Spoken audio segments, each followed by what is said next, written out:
Hey, what's up, y'all? It's poppin'. It's D. Let's react to this vid by Sunny V2. This is the most intense arguments in Joe Rogan history.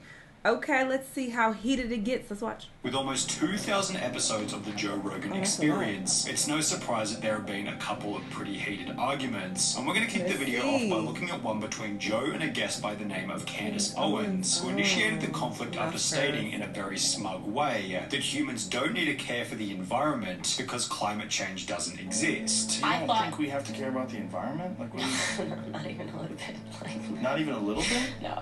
Okay, let me clarify this. I don't throw trash on the ground. Like, I'm not saying, like, we need to, like, you know, trash the environment, like, but do I believe in climate change? No. Joe pushed back on this initial statement by arguing that the topic was incredibly complex and that maybe Candace wasn't in a position to make this claim. Things became even worse when Jamie brought up a website to support Joe's side of the argument. The vast majority, 87% of scientists, said that human activity is driving global warming. Yeah, I don't believe this, like, at all, just so you know. Which resulted in Candace implying that they were specifically searching for data to support what Joe already believed. I guess look up the opposite, right? Instead of looking for what you're searching for, looking for what you're not looking for. I didn't search for it. That's what I found when I searched. Joe then doubled down on just how detrimental the climate situation could be. This could negatively impact all sorts of coastal cities. This could be a gigantic problem. This is not like propaganda that's drummed up by some sort of big business that seeks to make money off of this. Yet Candace showed no interest in changing her belief on the topic, escalating the conflict even further. I don't believe it's real, okay? So I can't sit here... But here's the question. But why have a belief?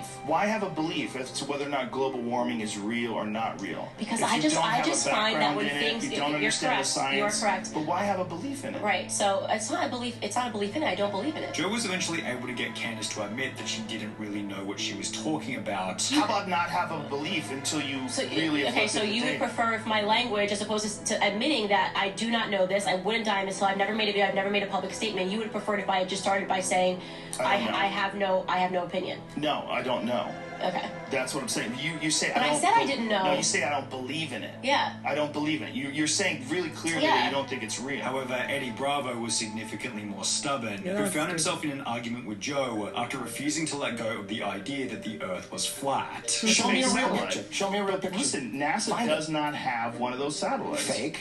Why does it look fake? It looks like something you'd see in a movie. That's because when they do it in a movie, they try to make it look like this, which is what looks real. Why would it be fake? It's propaganda, man. After Eddie kicked off the argument by claiming that every round picture of the Earth is fake, Joe continued the conversation by requesting to see a legitimate photo of a flat Earth. Is there a photo of this flat Earth? No, I don't. Like I just said again, that's what I asked. There's no photo of the flat Earth from space. There's no photo of the round Earth from space.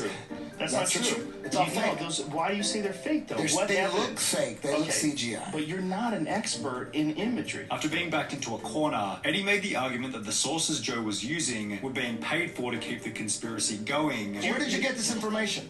Jamie. Where'd you get it? Where'd I get what? This information. Where is this coming from? This is coming off the internet. Exactly. So if you're reading some information, where your information coming from? You didn't go to the library. It's on Wikipedia. Just slow down. Stop. There's sources here. There's a book called The American Journal of Science. I'm sure that which is bought and paid for. Well, maybe. Why would anybody be paying money for people to lie about the world today? Which was followed by Eddie stating that there was no evidence to confirm that the Earth was in fact spinning. Eddie, people have known it's spinning forever. That's how the seasons work. That's how you see the sun. I thought people were trolling for a second about this, time zones. That's why you can put a piece of stick in the ground. You're saying all the it acts as a sundial. After over 40 minutes of back and forth between the two, Joe completely lost it. Eddie. I used to say the same Eddie, you're talking about the Earth being flat. Thousands of scientists have looked into it. You think they're all wrong? That's so insane. You haven't looked into it. Oh my god. No, he's trolling. How could I not have? And you don't think I have? Eddie, this website's dedicated to debunking it. There's so many people working on these things, Eddie. The idea that they're all in on some sort of a giant global lie is insane. However, while this argument could certainly be dismissed as a big what would they banter gain between from two that? friends, the same can't be said for the argument between Joe and Matt Walsh, who began the heated exchange after claiming that gay marriage shouldn't be allowed, as it threatens the institution of traditional marriage. But then why are you opposed to two gay people doing that? It's not about choice. It's about what this institution, marriage is an institution, and what is it And what purpose does it serve? Joe then made the point that a gay marriage doesn't damage a straight marriage in any way. I don't think gay people and gay people getting married in any way, shape, or form changes a bond that you have with your wife. To which Matt responded with the following point. If marriage is not what I'm saying it is, why do we even need it? A thing that actually exists, which are man-woman couples creating babies. But after Matt stated that the point of a marriage was for a man and a woman to make babies, Joe questioned the following. If marriage is only for procreation, to bond a family together, what about people that are deeply in love that never want to have children?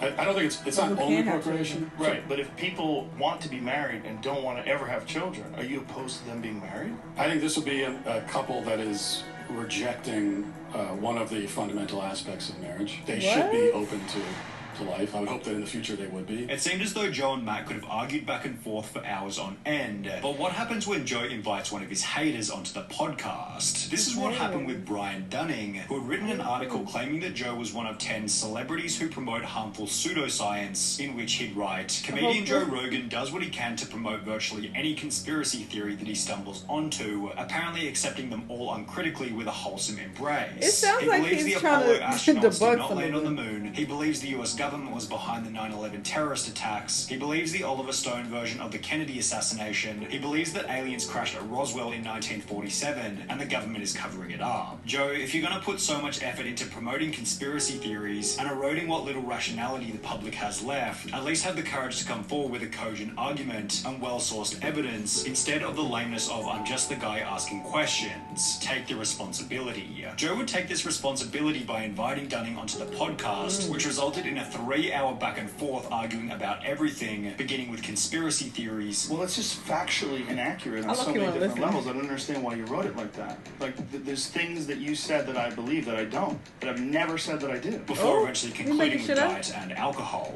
It's not correct. That's not the way the body works. That's not the way the digestion system works. When you say that there's a supplement that can prevent you from getting drunk, you're I'm sorry, you're against all reasonably established science, and you're trying to make a buck off of people potentially getting killed. And I had a huge problem with that to the point I had to turn the show off. However, if we're on the topic of diet and alcohol, then we have to look at the Joe Rogan Experience number 1267, which became one of Joe's most heated episodes after 2 opposing diet specialists began to argue about nutrition. To this energy. No. Gary, you talked for a long time, and I'm going to talk for as long as I want now. Throughout the whole episode, the 2 guests were continually mocking each other in a very subtle way. Oh, I want to hear Does this. the brain regulate that? I didn't say it regulated that. Gary, hold on. That's fascinating. How does the brain do that? Which accompanied other segments where the guests made it very obvious that they hated each other. Data are very clear on that, Gary. So No. yes, they are. Look, we have data. We can't say things like that, Stephen, because we're going to disagree on what the data say. Let's move on. You think they ate mostly fish? That's incorrect. Okay, according to the data.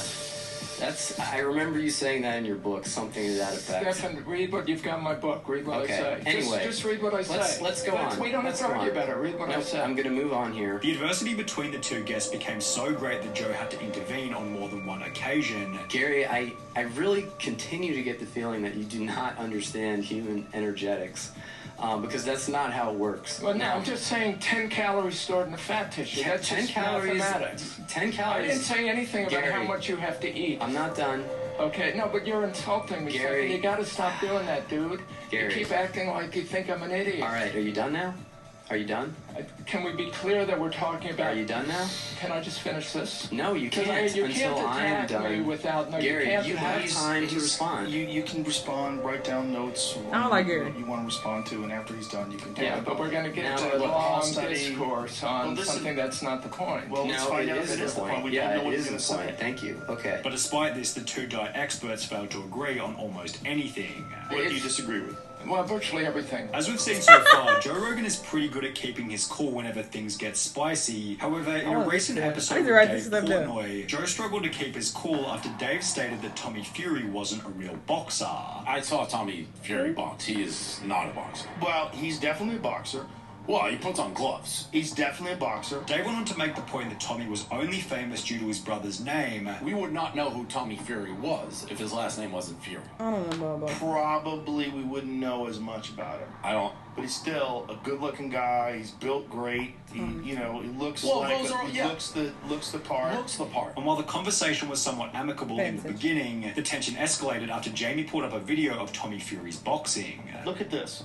Look at this. He's fighting a professional boxer. The guy's fighting looks good. Dude, you're crazy if you don't think Tommy Fury's a boxer. Look at that uppercut. Find the Tommy Fury. Find the Tommy Fury fight. Can you find me the record of Watch this. Stop. Watch this. Watch this. Look at this. You're out of your mind if you don't. Look at this. Look at that right hand. That was in slow motion. No, it's not in slow motion. I think you slowed that down. No, he is 100% a legitimate professional boxer. If you don't think so, you're just being a hater. The argument between Joe and Dave felt like it was coming from a fun perspective. However, Joe Rogan's argument with Adam Conover was significantly less friendly, which began when Adam stated that he saw nothing wrong with transgender athletes. Sports with trans athletes who I've talked about this many times. are competing with with their gender, right? That is a sporting world that I'm more interested in. Joe responded to Adam's position by making the point that it's unfair for a biological man to compete against women. If you're a woman and you're a natural woman and you don't take any extra hormones or male hormones, you're not taking steroids or any sort of performance-enhancing drugs, you're doing your very best to compete and you're at the top of the heap. But then someone comes along that was a man for 30 years and decides they're going to be a woman, and this has happened, and literally transitioned a few months ago, and competes as a woman and destroys records and dominates you in that sport. That's not competing on a level playing field. It's not fair. It's as much cheating as taking steroids when the other person doesn't. I disagree, and what do you disagree about? I don't think that there is such a thing as a perfectly level playing field. I think we decide what kind of playing field we want to have. Sure, we do make the distinction where we don't allow men to compete in women's divisions. And I think that distinction may be breaking down a bit, right? And I think it may be time to break down that distinction a little bit. So you think that males should be able to compete in the women's division of weightlifting? No, I don't necessarily. But they can if they transition.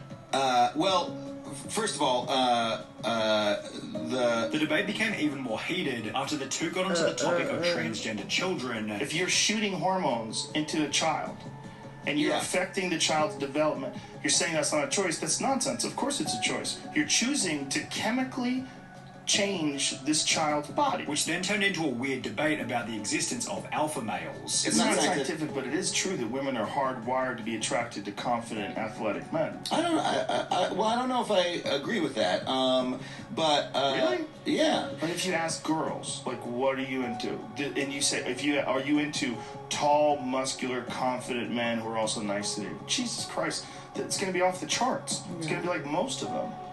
I'm really not sure that's the case. Oh my God, shut up. At least Joe was sober for the Adam Conover debate, as alcohol was one of the main drivers for Joe's heated 2017 argument with Stephen Crowder, which began with Stephen stating that the legalization of weed has led to an increase in motor vehicle accidents. What? Fatalities regarding marijuana have skyrocketed. Google that, because that's nonsense. No, you know, drunk driving arrests have dropped. What do you mean? First of all, I wrote about what the sources of the original studies. Stephen then tried to convince Joe that he didn't really care about the use of weed. I don't care about it. Yeah, you do. I don't care. You're the guy that thinks people should be able to do whatever. You're a free market guy, that's right? What I just said. So if you're a free market guy, why wouldn't you be in support of something, whether it's the most beneficial or equally beneficial? But you're not necessarily, because you're denying.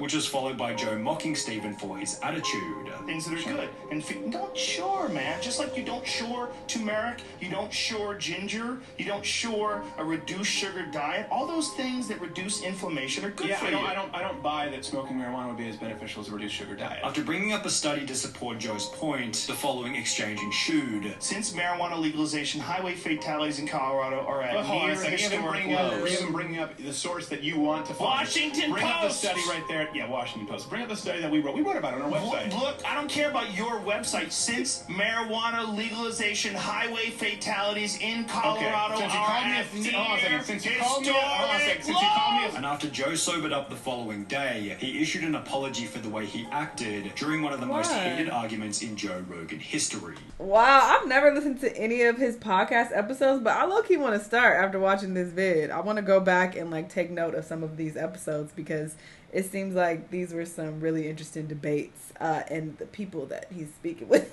are ridiculous. And I love to hear different, thought processes and hear, how people see the world, even if it is so bizarre. And I'm just like, what the fuck are you talking about? I still want to hear why they believe the nonsense that they believe, So I'm definitely going to go and check it out. But yeah, this was an interesting video. Y'all let me know what y'all thought. Let me know what other videos you're going to watch, and I'll see y'all on the next time. Bye!